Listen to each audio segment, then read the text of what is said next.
Good evening friends. ये मैंने तीसरा वीडियो बनाया है ताकि अभी भी अगर आपको कोई डिफ़िकल्टी है, प्रॉब्लम है, कोई डाउट है तो वो सॉल्व हो सके। आज 15 तारीख है। आज कई कॉलेज ने एडमिशन के लिए काम करना शुरू कर दिया है। कई स्टूडेंट्स ने भी आज एडमिशन लिया है। और कल मैंने बोला था सेकंड वीडियो में कि अगर आपका एडमिशन होता है तो कोई कॉलेज है तो वो आपको प्रोविज़नल एडमिशन के लिए लेटर देंगे, स्लिप देंगे। तो आप देख सकते हो कि जो स्क्रीन है तो नीचे ये अखानानंद कॉलेज है। तो अखानानंद कॉलेज उन्होंने एक प्रोविज़नल लेटर दिया है कि प्रोविज़नल एडमिशन लेटर कि आपका अभी अखानानंद कॉलेज में एडमिशन हो चुका है। अगर ये स्टूडेंट और कोई कॉलेज में नहीं जाता है या नहीं जाती है तो फिर वो आखिर तक इसी कॉलेज में उसका एडमिशन बना रहेगा। उसको और कोई कॉलेज में जाने की ज़रूरत नहीं है अगर इस कॉलेज से वो संतुष्ट है तो। अगर उसको और कोई कॉलेज में जाना है, दूसरे कॉलेज में, नवयुग है, केपी है, एसपीबी है, अगर उसको अलग कोई कॉलेज में जाना है तो जब उसको लगता है कि चलो अभी केपी में लगा है, मुझे केपी में जाना है, तो वो क्या कर सकते हैं? तो केपी में जाकर बोल सकते हैं कि मुझे अखानानंद में जो मिला है एडमिशन तो वो मुझे कैंसिल करना है। तो केपी वालों को ओटीपी देना पड़ेगा।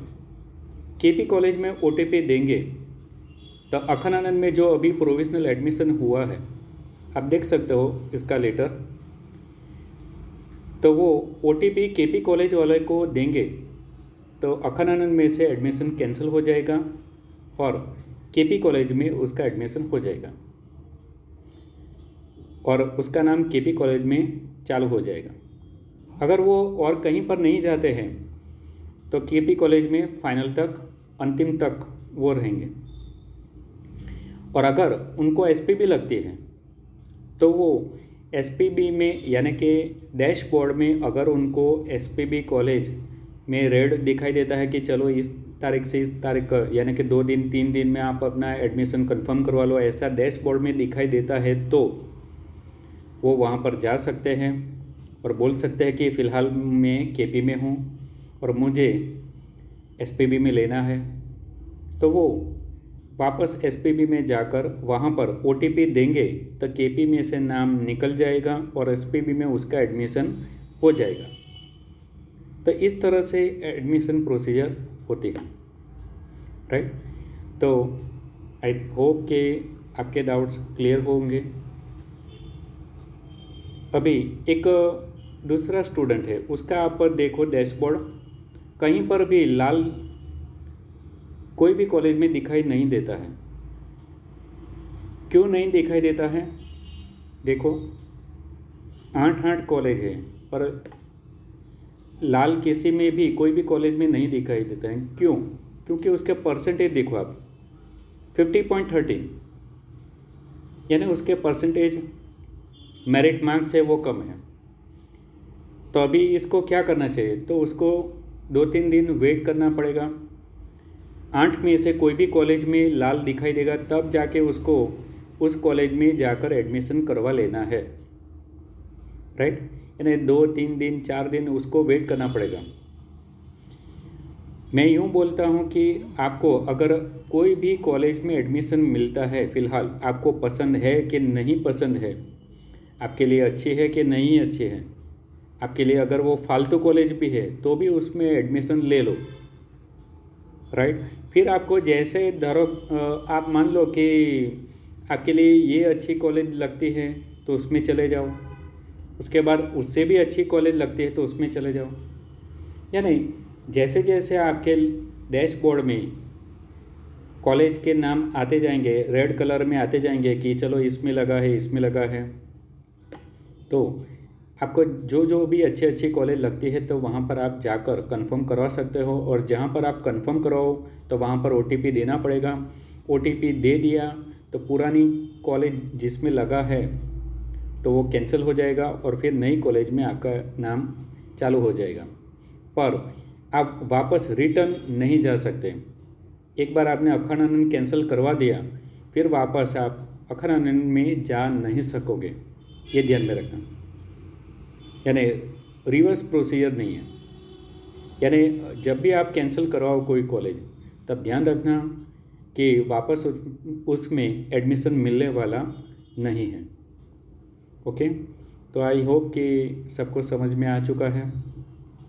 कम परसेंटेज वाले हैं वो वेट करें, 3-4 दिन भी लग सकते हैं। और जिनके अच्छे परसेंटेज है, मान लो कि 78% है, 76% है, और उनका डैशबोर्ड में कोई भी कॉलेज में नाम दिखाई देता है, चाहे आपको पसंद है कि नहीं पसंद है, पर आप चले जाओ, एक बार कोई भी कॉलेज में नाम लिखवा दो। आज 15 तारीख है, कल कोई भी कॉलेज में अगर आपका नाम दिखाई देता है डैशबोर्ड में, तो वहाँ पर इंस्टेंटली एडमिशन ले लो, बैठे मत रहो। फिर आप अलग अलग कॉलेज में घूमते रह सकते हो। आप अगर अखंडानंद में ले लिया, फिर आप केबी में जा सकते हो, वाडिया में जा सकते हो, वनिता में जा सकते हो। अगर आपको जो जो अच्छी कॉलेज दिखाई देती है तो वहाँ पर आप जा सकते हो, एडमिशन ले सकते हो। पर एट अ टाइम, कल के दिन में अगर आपको कोई लाल कलर इसमें दिखाई देता है तो उसके अंदर एडमिशन ले लो। अगर 2-3 कॉलेज दिखाई देती है तो उसमें से जो आपको अच्छी लगती है तो उसके अंदर एडमिशन ले लो, पर घर पर बैठे मत रहो, किसी में भी एडमिशन ले लो, वरना वो भी हाथ में से निकल जाएगा। फिर आप पछताओगे कि खाम खा मैंने लिया नहीं। 78% वाले भी सोचते हैं कि उनको SPB में मिलेगा, अगर ना मिला तो क्या करोगे। इसलिए मैं बोल रहा हूँ कि आप कोई भी अभी मिलती है तो उसके अंदर एडमिशन ले लो, बैठे मत रहो। अगर आपको 78% पर SPB मिलना होगा तो मिलेगा, क्योंकि ये मेरिट बेस पर है। समझो, जिसके परसेंटेज ज़्यादा है उनको पहले वो इनविटेशन देंगे, आपके परसेंटेज कम है तो आपको बाद में मिलेगा, वो भी कॉलेज में सीट होगी। तो ये मत सोचो कि 8 कॉलेज इसने लिखी है तो 8 कॉलेज वाले उनको इनविटेशन देंगे। SPB लिखा यानी SPB वाले कभी ना कभी देंगे, ऐसा मत सोचो। SPB की जितनी सीट है तब तक वो एडमिशन देंगे। एक बार उनकी सीट 80% तक फुल हो गई तो आपको 78% पर एडमिशन नहीं मिलेगा, वो कभी नहीं बुलाएंगे, ये ध्यान में रखो। अच्छा, कई लोगों के सवाल है कि कल कट ऑफ इतना था, लास्ट ईयर में इतना कट ऑफ था। अरे कट ऑफ से कुछ नहीं होता है, आपका लक है उसके ऊपर चलेगा, आपके परसेंटेज है उसके ऊपर चलेगा, कितने एडमिशन होते हैं उसके ऊपर चलेगा। क्योंकि SC ST OBC EWS हर की सीट फिक्स होती है, कितने परसेंटेज SC ST वाले हैं, इतने परसेंटेज OBC वाले हैं, स्पोर्ट्स कोटा में इतने हैं, हर की सीट होती है। अगर उनकी सीट फुल हो गई तो फिर उसमें कट ऑफ जैसा कुछ काम नहीं करेगा। यानी कट ऑफ के भरोसे मत बैठे रहो और कट ऑफ को देखो नहीं, उससे कुछ फ़र्क नहीं पड़ता है। कट ऑफ से आप कुछ भी नहीं जान सकते, राइट। यानी अगर आपके नसीब में होगा तो आपको इनविटेशन मिलेगा, इनविटेशन मिलता है, और अगर आपको लगता है तो आप सीधा एडमिशन करवा दो, राइट। तो ये भी आपके लिए एक ध्यान में रखने जैसी बात है। एक बार अगर आपको एडमिशन मिल गया तो फिर आप कौन से सब्जेक्ट सिलेक्ट करोगे, ये भी ध्यान में रखो। एक बार अगर आपको एडमिशन मिलता है तो आपके लिए जो मेन सब्जेक्ट है वो financial accounting 1, business administration 1, business economics 1, elements of banking insurance 1, statistics for business environment studies 1, and 7वां है इंग्लिश। टोटल 7 सब्जेक्ट होते हैं, 7वां इंग्लिश है। इंग्लिश में भी 2 बुक होती हैं, कोई कॉलेज में पहली बुक है, कोई कॉलेज में दूसरी बुक है। यहाँ पर ऐसा नहीं है कि higher level lower level, 12th में था ऐसा नहीं है। 2 बुक में से कोई भी एक बुक आपकी कॉलेज में होगी, पर 7वां सब्जेक्ट इंग्लिश है।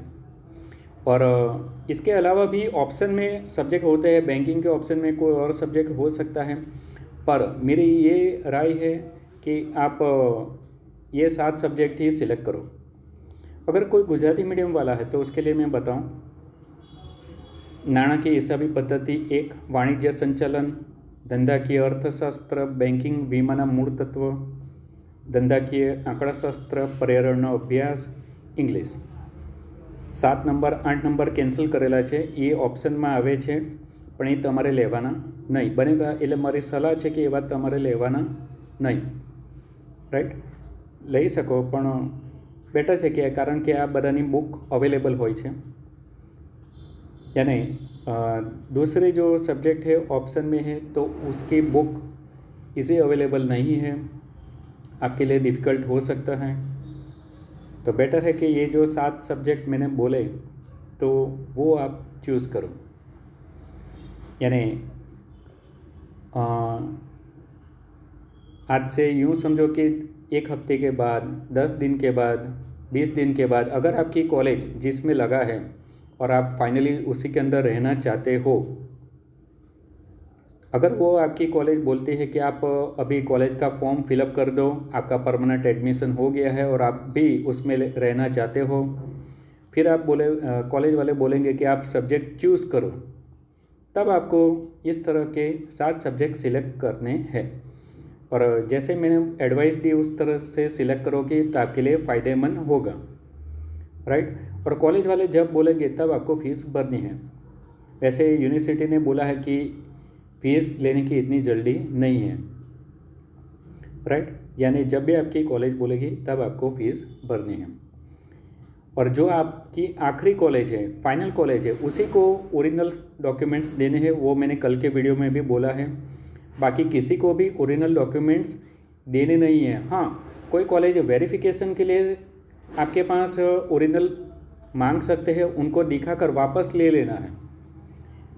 कई कॉलेज ऐसी होती है कि जो ऐसे बोलते हैं कि हम स्कैन करके वापस आपको देते हैं, तो आप उनको दे सकते हो, वो इंस्टेंटली स्कैन करके आपको दे देंगे. अच्छा, कई कॉलेज में तो ऑनलाइन एडमिशन प्रोसीजर है, वहाँ पर आपको जाना भी नहीं है. जैसे कि अमरोली कॉलेज, तो अमरोली कॉलेज में आपको वेरिफिकेशन के लिए और प्रोविजनल एडमिशन के लिए जाना नहीं है. आप घर बैठे ही वहाँ पर ऑनलाइन एडमिशन कर सकते हो. यानी जो उनकी वेबसाइट है वहाँ पर जाकर आप अपना डेटा फिलअप करोगे, डॉक्यूमेंट स्कैन करके रख दोगे, तो आपका ऑनलाइन प्रोविजनल एडमिशन हो जाएगा. वहाँ पर तो आपको जाने की भी ज़रूरत नहीं है. यानी अगर आपके डैशबोर्ड में लाल कलर से दिखाई देता है तो आप उस कॉलेज को पहले फ़ोन करो, क्या आपके वहाँ ऑनलाइन होता है या ऑफलाइन. अगर वो कॉलेज बोलती है कि हाँ यहाँ पर आना पड़ेगा तो आप जाओ कॉलेज पर. अगर बोलते हैं कि आपको आने की ज़रूरत नहीं है, ऑनलाइन कर दो, तो आप घर बैठे ही आप अपना प्रोविजनल एडमिशन ऑनलाइन कर सकते हो. राइट. तो आई होप कि आपको काफ़ी अच्छी जानकारी मिली होगी. और भी अगर आपके मन में सवाल है तो मैं चौथा वीडियो भी बनाऊंगा. दूसरा कि हर कोई कॉलेज इस तरह का लेटर आपको देगी ऐसा मान के मत चलो. कोई कॉलेज आपको ईमेल कर सकती है, कोई कॉलेज आपको एसएमएस कर सकती है, पर उससे आपको प्रूफ मिलेगा कि आपका एडमिशन प्रोविजनल हो चुका है. यानी हर कोई कॉलेज इस तरह से आपको एडमिशन लेटर दे ऐसा ज़रूरी नहीं है. किसी भी तरह से आपको प्रूफ चाहिए, एविडेंस चाहिए, कंफर्मेशन लेटर चाहिए. राइट. तो कोई भी रूप से दे सकती है, या तो इस तरह का प्रिंटेड दे सकती है, एसएमएस दे सकते हैं, या तो फिर ईमेल भी दे सकते हैं. पर मेरी एक सलाह है कि अगर आपको कोई भी कॉलेज में लाल दिखाई देता है या 2-3 कॉलेज में दिखाई देता है तो कल के कल आपको पसंद है कि नहीं है, एडमिशन ले लो ले लो ले लो. बैठे मत रहो. फिर आपको जो भी अच्छी कॉलेज मिले तो उसमें जाना, पर एट प्रेजेंट बैठे मत रहो. Okay, thank you.